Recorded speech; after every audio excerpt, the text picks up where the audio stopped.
Atrast Vala, brothers and sisters, I am Tarat. My videos pertain to all things related to the Dragon Age series. The content my channel provides assumes you've already played at least one of the Dragon Age games, so this is the blanket spoiler warning for the video. If you want to help grow my channel, feel free to comment below with suggestions and other video ideas. Now that that's out of the way, let's get into it.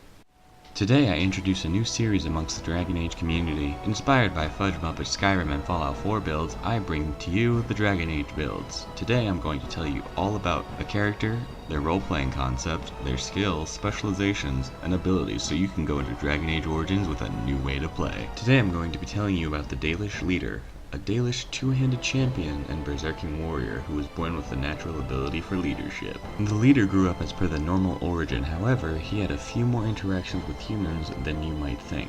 As a young boy, the leader had found himself lost during a little adventure he had with Tamlin being nowhere in sight. The leader wandered aimlessly for hours. After a time, he had managed to find his way out of the forest and into some human farmlands. After hearing many tales of the unfair treatment that the humans had given to the elves, the leader was downright terrified of what might happen.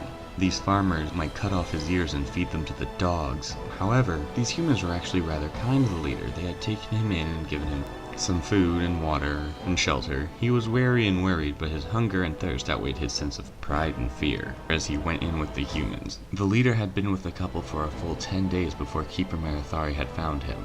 The couple had even given him a full loaf of sweetbread the wife had made, specifically for the leader, because he had grown so fond of it in his short time there. Perhaps these humans weren't as bad as everyone made them out to be. The leader's life was filled with even more relatively pleasant experiences with humans. You know, traders, hunters, stuff like that. These experiences only furthered the leader's belief that humans weren't all that bad after all. Moving on to later in the leader's life, he, along with Tamlin and a group of their friends, had an opportunity to meet with another clan. Being the rambunctious group of boys that they were, they bounded ahead before anyone could tell them otherwise. While on the way there, the leader saw a wild Hala charge at them when they were bouncing around. Tamlin and the others had frozen while the leader, with his quick thinking, had picked up a large stick and slammed it into the Hala's leg. A loud snap could be heard from the broken bone of the Hala and the broken stick that the leader had just used. The leader stood triumphantly over the wild Hala as it groaned out in pain. The creature was immobilized and he and his friends were safe. Marithari would be so proud of him. A rustle in the bushes could be heard as a Dalish woman came out, but it wasn't Marithari. It was the other tribe's Hala Keeper.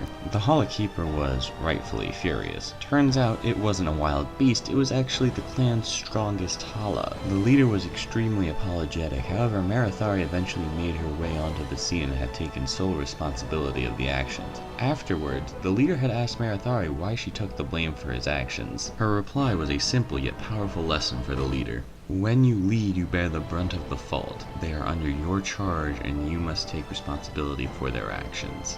She continued to explain why leaders are more responsible for the faults of their followers than the followers. This is a lesson that would follow the leader throughout his life. Soon after, Meryl had entered the leader's clan as the first to the Keeper. The leader was smitten by the young elven maiden, her hair black, her features delicate, and her skin pale. These would cause the leader to develop a small crush on the young woman, spurning on his desire to complete his hunt as quickly as possible. He had realized that this would be the only chance he would have at Meryl's heart. He was determined to go forth and capture a mighty beast, which he did. The bear he caught fed the tribe for several days. However, all the life he had built up for himself would come into a massive upheaval. He had asked his friend Tamlin to go out hunting with him when really he was going to ask his friend on how he should propose to Meryl. The two, however, would be interrupted when there was a small branch snapping. Tamlin quickly drew his bow. The two of them had found some humans running away from something. The leader would talk down Tamlin from killing them before they both left off for the ruins, the leader being cautious about the whole thing.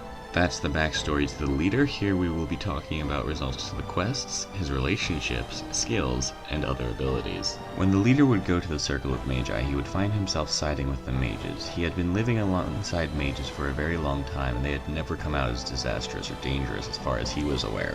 The leader would end up saving all the mages that he could, while showing absolutely no mercy to Uldred and his followers. When the leader goes to Redcliffe, he is decidedly neutral about Alistair coming out as the bastard prince. The leader did not see Alistair as inherently better. He ends up helping Redcliffe as much as he can. When presented with the option, he will go to the Circle of Magi and grab Irving to bring the mages into the Fate to rescue Connor. Unless, however, you opted to not complete the Circle of Magi, in which case he would end up sacrificing Lady Isolde, because this is all her fault to begin with. He goes to Orzammar and isn't surprised at the disarray the lack of leadership has caused. He thinks good leadership is necessary to get things done, and what's going on in Orzammar only strengthens that idea. He finds himself most in alignment with Balin, as he is doing what is best to lead his people to a brighter future. The Anvil of the Void could go either way, really. He could side with Caridin, because since he is the creator of the golems, he should be able to decide their ultimate fate. Or he sides with Branka because she's going to be changing it up a bit, and a change in leadership is all that was really needed to make things better. I'll let you decide that based on how you've been playing him and some of the more nuanced interactions that I don't bring up here. When the leader would go to the Brazilian forest, he helps the village as much as he can, doing all the side quests, having a generally hostile nature to the werewolves until he hears something about Zathrian not telling him everything, albeit he only really listens to them during the parley and will still be a little more harsh towards them in the dialogue. After hearing their side of the story, however, he is outraged by the perceived betrayal of Zathrian, recommending killing Zathrian and all of the tribe as a result of this, believing that Zathrian was terrible for not allowing the curse to be lifted. Zathrian had betrayed the entirety of the Dalish people, and for that, he should be punished. And what is the greatest punishment for a keeper, you might ask? Slaughtering his entire tribe. This would be a decision that the leader would come to regret as time passes, however. He is disappointed in his rash decision and wishes he instead would have just killed Zathrian. This is a mistake that will haunt the leader for a long time. The Urn of Sacred Ashes he chooses not to defile, however he does slaughter everyone and anyone that gets in his way. The leader goes to Honleath and will try to save the man's daughter to the best of his ability. He also goes to Warden's Keep and kills Commander Dryden, allowing Avernus to live and conduct his research ethically. And during the Landsmeet, he sets up Alistair to be king alongside Honora, kills the Tevinter slaver, and performs the dark ritual with Morrigan. During Awakening, the leader recruits anyone and everyone he can. He does all the quests to upgrade the keep and the troops, and he also does every quest he can get his hands on.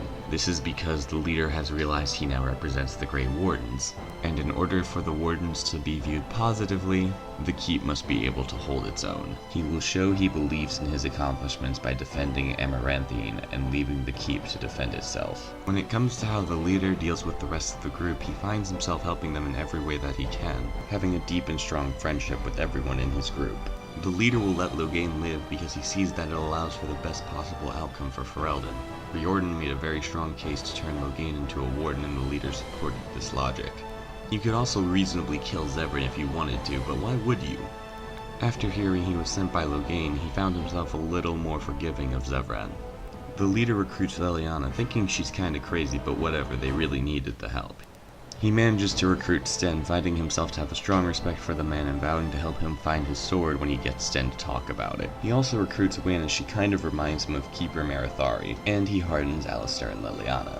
For romantic options, Morrigan is the go-to girl for this build. While the leader could not ascertain Meryl, Morrigan and her wild mage ways struck a chord with him that made him want to go be with her. However, he is well aware that she is not Meryl. The leader was honestly more eager to be with her as nothing special, as for him, she was just simply a proxy for Meryl. However, as time went on, he found himself becoming more and more attached to Morrigan rather than her being a proxy for Meryl. He obtains Flemeth's grimoire and kills the witch primarily because Morrigan asked him to, and that's what you do for your woman. The leader recruits everyone he can during Awakening, as he understands that the Wardens in Ferelden need as much help as they can get. He encourages those around him to work on their personal problems, especially Oghren, as he sees potential there. It's just hidden beneath a cripplingly depressed man with alcoholism. For skills, you're going to want to go max out on combat training and coercion, primarily because you're going to need maximum coercion in order to complete Nature of the Beast as intended. For abilities, the leader is a master of two-handed weaponry, maxing out all skills in the two-handed tree. He is a champion of the Dalish people and has learned to harness his anger to maximum efficiency in a berserker rage. The leader will also pick up being a guardian during Awakening. When unable to progress any further in the two-handed, champion, berserker, or guardian skills, just dump the rest into the regular warrior points. I recommend using threatening presence as much as you can. Alright, that wraps up everything for this build. Have any build suggestions, comments, questions, channel recommendations? If so, hit me up on Twitter at DesherTarat or leave a comment below. Thank you so much for watching my video, and God bless you. Have a good day.